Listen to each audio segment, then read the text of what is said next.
നിങ്ങളൊരു OET aspirant ആണെങ്കിൽ എങ്ങനെ OET സ്പീക്കിങ്ങിൽ ഒരു നല്ല സ്കോർ നേടാം എന്ന് പറഞ്ഞു തരാനാണ് ഇന്ന് ഈ വീഡിയോയുമായിട്ട് ഞാനിവിടെ വന്നിരിക്കുന്നത്. ബേസിക്കലി OET സ്പീക്കിങ്ങിൽ നല്ല ഒരു സ്കോർ വേണമെന്നാണെങ്കിൽ you have to improve your English language. That's mandatory. And then you also should be aware of the marking criteria. That can give you a really good push to acquiring good score in OET speaking. So you have two sets of criteria in OET speaking. First one is known as linguistic criteria and the second one is known as clinical communication criteria. So linguistic criteria, the word linguistic means something related to the language, and that's correct. In the linguistic criteria, what is being assessed is your ability to speak English clearly and efficiently. So you have 4 subsections under the criterion linguistic.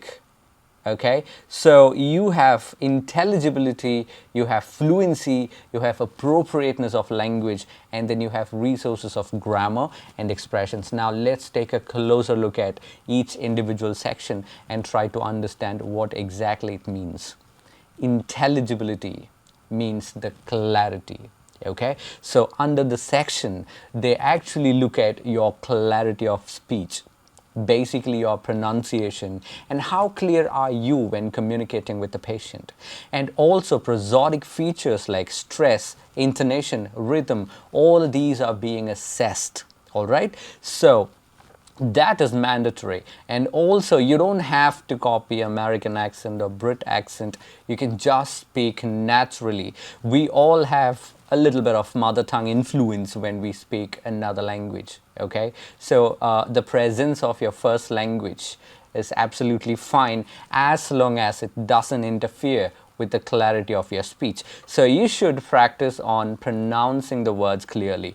So what can we do to acquire a good score in this criterion called intelligibility? First thing, whenever you practice a role play, whenever you communicate with a patient, record the conversation. I'm not talking about the real healthcare sector, but then while having a practice session, all right, so record your speaking and then listen to it and see how can you improve, how well can you change your intonation, how well can you work on the rhythm according to scenarios. That is really important. And also intonation, how does the intonation play a role? So basically I'll just give you a basic rule when it comes to intonation. If you're asking a question, you have a rise in the intonation at the end of a rise in the pitch at the end of a sentence, and if you're just stating something, your pitch drops down at the end of the sentence. So all these things actually play a really good role in acquiring good score in this section called intelligibility. So remember, intelligibility is about how clearly can you speak, communicate with the patient. All right, so the second one is actually fluency. So how can someone assess fluency? What is being looked at under the section is your ability to continuously speak at a natural speed without speaking too fast or speaking too slow, maintaining a moderate rate of speech throughout the communication. And you can have hesitations as long as it has nothing to do with your words, searching for words or anything. All right, so it should not be a sign for searching for words or grammatical structure. Basically you should be able to communicate really well, fluently in any scenario. All right, so you need to work on your fluency. How to do that? You need to have a basic practice. You can have a basic practice called JAM. You can take different objects and you can start speaking about it continuously for a minute or two and then develop your fluency. Train your ability to continuously create sentences back to back. All right, that's something important. And then we have the third criterion called appropriateness of language. What does that mean? So appropriateness of language shows your tone according to the situation and the kind of words that you use. Let's take an example. Let's say you're having a conversation with a patient in emergency ward and the patient is really anxious, your sound, your tone should be relaxing. Your tone should be a calming, soothing one, and it should not be flat. Okay, so according to situation like that, the way you change your tone is important when it comes to appropriateness of language. And also you should be easily explaining medical jargons or medical terms in simple language, lay language. That is what looked at under the criterion called appropriateness of language. And then we have finally resources of grammar and expression.